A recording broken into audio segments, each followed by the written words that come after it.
Welcome to McPlum, simple solutions served daily. First, ensure your device has an active internet connection through Wi-Fi or cellular data. Test the connection by loading a web page or streaming a short video to confirm speed. Next, restart both your device and your router to clear temporary network glitches that block sign-in.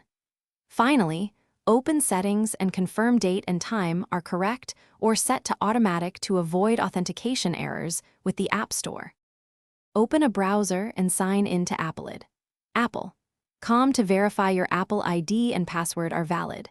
If the site rejects your password, perform a password reset and follow the guided steps to secure your account. If your account shows lockout or security issues, initiate account recovery to restore access safely. Also check for two-factor authentication, prompts on trusted devices, and enter verification codes when requested during the update your device to the latest iOS or iPad OS release before retrying App Store sign-in to rule out software bugs. Then sign out of the App Store in Settings, restart the device, and sign back in to refresh credentials inside the system. If specific apps fail, delete and reinstall them to clear corrupted data.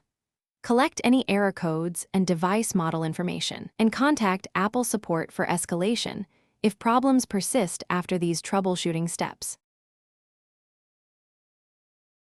Thanks for watching. Stay juicy and subscribe.